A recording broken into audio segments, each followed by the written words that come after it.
I think you have to sit down and think, why do you want to do that? And what is going to distract you from that? It's just enjoyment versus I'm going to take on this whole endeavor. Maybe you saw a guitar solo and you're like, I just want to get into guitar. It's like, well,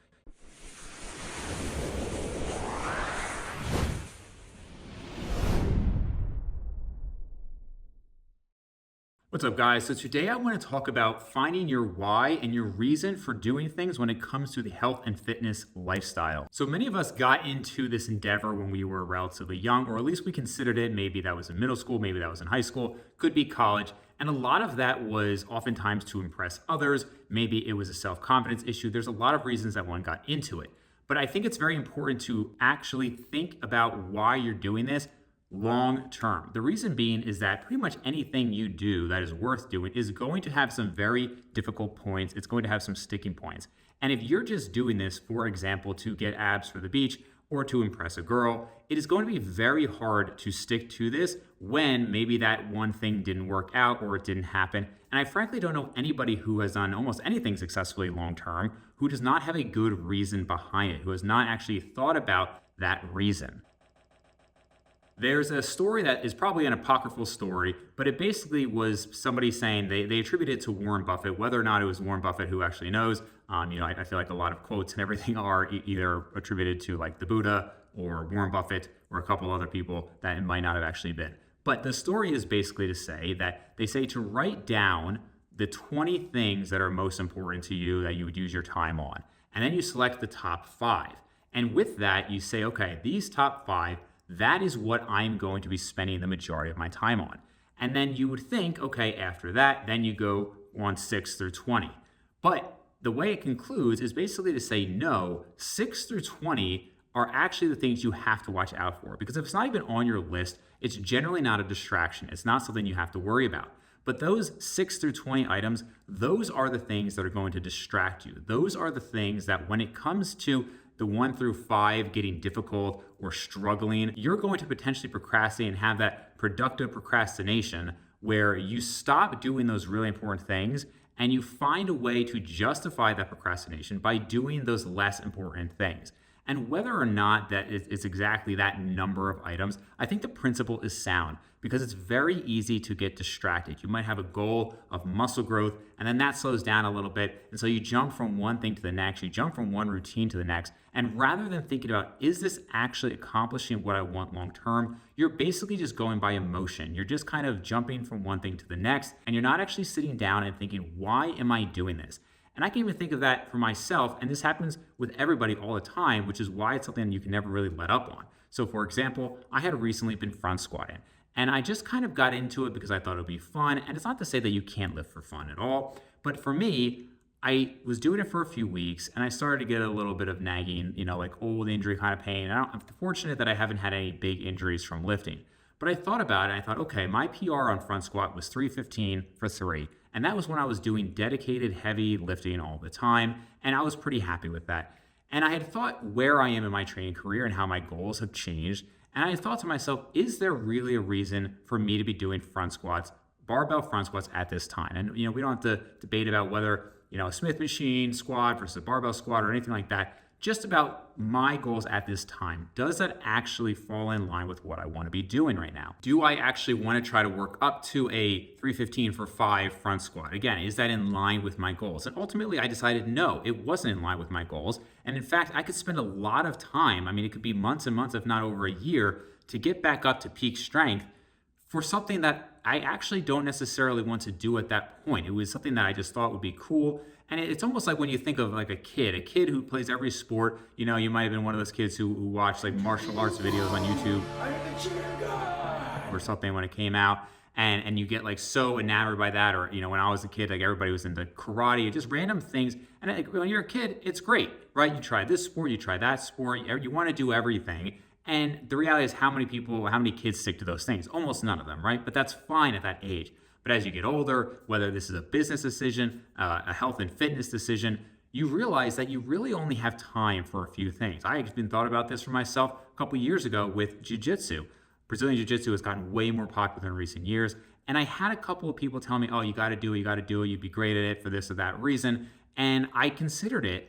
And I just thought, is this in line with my goals? What is my actual why? Is it because I watched a few YouTube videos and I thought that was cool? But if you actually think about the process, what's involved, the hours involved, right? Is it actually worth the time? Is it worth, in this case, the injury risk? And I found that it was almost all white and blue belts telling me to do it. It wasn't the black belts who had had many years of experience and knew the effort involved and knew the injury risk. It was always the people who have just kind of jumped into it emotionally, said I should do it, and now most of those people aren't even doing it today. The same thing could be said with an instrument. I used to play guitar. I thought, do I want to get back into it? This is not to say that you shouldn't have hobbies and that you shouldn't do things for enjoyment. But there is a big difference between saying, hey, you know what?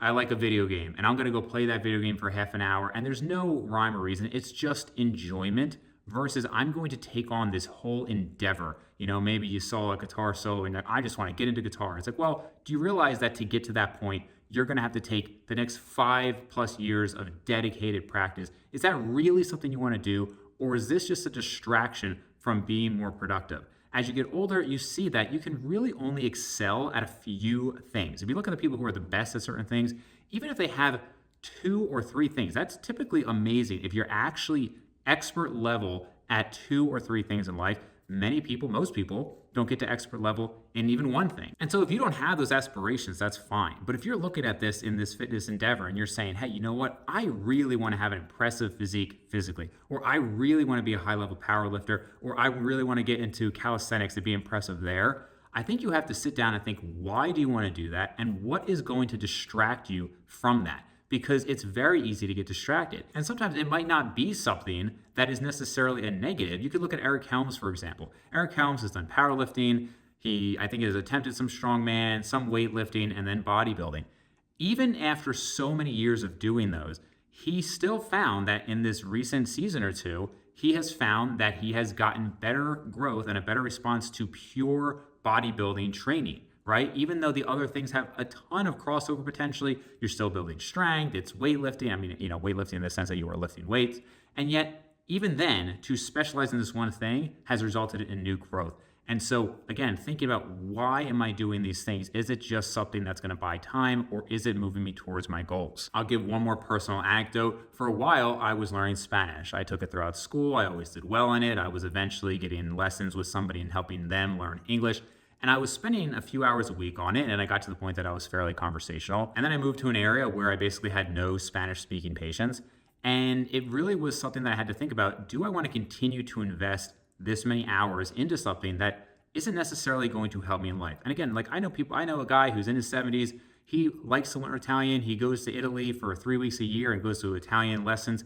That's amazing, and that's his passion. But this wasn't something I was really passionate about. And this is actually when I started the podcast. And once I started the podcast, it was so clear to me that this is something that I was much more passionate about. And I had to dedicate time to one or the other. I couldn't just continue to do all these different things. And so I decided, hey, you know what? I'm going to do the podcast. And there are times where I don't necessarily feel like doing an interview. There's times I don't feel like waking up to do one. There's times that I don't maybe want to edit something. There's times that I might not love the process, but I know that I have a good why for doing it. I really enjoy coaching people, although I backed out a little bit from that as I've just gotten more clients and gotten too busy. But I enjoy coaching people. I enjoy helping people who DM me and they say, you know what, your videos inspired me, or, you know, this post inspired me. That stuff is really enjoyable. And I really enjoy talking to other like-minded people in the space. So I have a very good why as to why I continue to do this. And if that changes, then I can adjust. But I still think it's very analogous to lifting or any other endeavor that most of the people watching this channel are probably beginner to intermediates with some advanced lifters. If you're an advanced lifter and you've been doing this for 10+ years, you probably have a good idea of what your why is. But if you're getting started in this, I think it's very important to actually consider what is the reason, because I guarantee you there's going to be days where you just do not want to do it. You know, I did 2 sessions of cardio today as well as a weightlifting session. I didn't want to do it, but I have a great reason as to why I'm doing that. So it was fine and I felt accomplished. So just some food for thought here. Let me know what you guys think about this. I know it's not as sexy as a video as, hey, maybe how to grow your arms to be 18 inches or anything like that. But I think in reality, it's probably a more important video for people to see, especially if you're just getting started in this journey. So I hope you guys enjoy it, and I'll see you next time.